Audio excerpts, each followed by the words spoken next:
I don't know if you heard, but Vladimir Putin's war in Ukraine getting more firepower, this time from Iran. A new wave of deadly air attacks on Kyiv this week were unleashed by Iranian-made kamikaze drones. They're now facing sanctions, is Iran, from the European Union for helping Vladimir Putin in Russia. All of this has complicated things, I imagine, for Israel. Here to weigh in is the former Prime Minister of Israel, maybe future, Benjamin Netanyahu. We'll know soon. He's out with a brand new memoir, which is just fantastic. Bibi, My Story. And Bibi Netanyahu joins us now. Mr. Prime Minister, thanks for being here. I'm sure I didn't have to tell you that Iran had kamikaze drones, slow-moving drones meant to destroy objects and people and terrorize cities. What do you think? The word is they were made to really attack Israel. What do you take about from their effectiveness? Well, they're deadly. They're lethal weapons, and they're being used in a way that they shouldn't be used. That is to attack civilians. I'll tell you. The one thing that I would say is, those who advocate a deal with a nuclear deal with Iran can have a taste of what's in store. And we're getting that taste anyway. You can see the brave men and women of Iran, that are going into the streets against these goons of this Islamist terrorist state, and they're facing up to them. You're going to give the Ayatollahs nuclear weapons. You're going to give them a deal that will give them hundreds of billions of dollars so they can make more of these deadly drones to attack ultimately Israelis, Americans, and others. You don't want that.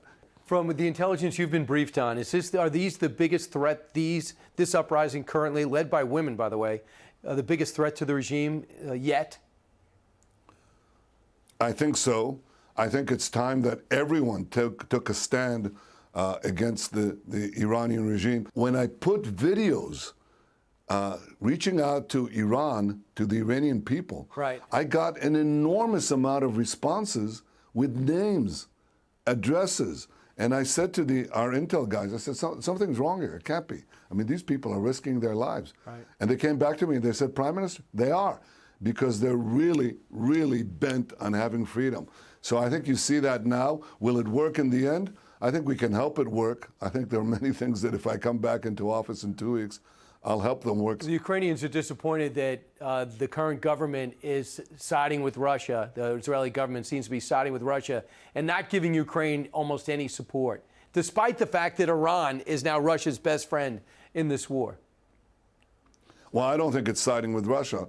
But I think there's a question that I'll look into if I'm elected, and that's the question of helping Ukraine with weapons. It's not a simple issue, but it's an issue that has to be addressed and looked at forthrightly, and I will do it if I'm elected. We'll know in 2 weeks. So Saudi Arabia and the U.S. are at loggerheads now, and in the Middle East, a bad neighborhood, a tough neighborhood, I should say. It's not really beneficial, I don't think, to be at war, loggerheads with Saudi Arabia and Iran, who are at loggerheads with each other. Listen to what the Democrats are looking to do to Saudi Arabia. Here's Ro Kahana. We need to say we're going to suspend weapons sales. We need to say that we're going to suspend U.S. technicians going there and parts supplies if they don't reverse their decision. I'm not saying do away with the total alliance, but I am saying you don't treat an ally the way they're treating us. You know foreign policy, you got to be practical. We've had an 80-year relationship with Saudi Arabia, complicated, I got it. Is that a smart move to start isolating Saudi Arabia? No, because I think the smarter move is to strengthen Saudi Arabia's belief that the United States will not make a terrible nuclear deal with Iran that will endanger Saudi Arabia, Israel, the United States. Stand up to Iran, you'll get the Saudis and others to move close to you, because strength makes alliances and weakness unravels them. Let's move on and talk about you. A remarkable family, 3 brothers who are incredibly loyal and patriotic to the country of Israel and to the U.S. You got roots in both places. Your dad helped bring recognition to Israel from the United States and Harry Truman by cornering FDR. Tell us that story. Well, my father came to the United States in World War II as a young man. He was 30 years old. And he thought that there should be a way to persuade the American administration to support the formation of a Jewish state, because he saw the Holocaust coming. He could see it very clearly. And he said, we need a refuge. We need a Jewish state. And he couldn't get anywhere because FDR, while he was a great president, I'll give you that, But he was absolutely against the formation of a Jewish state because he said that would upset the Arabs, and the British were relying on the Arabs. And my father couldn't make any headway with the Democrats, so he did something quite unusual for anyone leading the Zionist, the pro-Jewish movement at the time. He went to the Republicans and persuaded them to adopt in the Republican platform in 1944 the support for the formation of a Jewish state. FDR was furious. He said, who's doing this? How did it happen? Well, sure enough, 3 months later, he had no choice. He had the Democratic National Convention support in their platform the creation of a Jewish state. So my father was one of the principal progenitors of the bipartisan pro-Israel policy that I will hope remains for generations. He was a very, very brilliant man. But one of his meetings that I describe in the book is perhaps the most telling one, because he said, I'm not only going to talk to public opinion, I'm going to talk to the soldiers and the diplomats. And he went to see General Eisenhower after the war.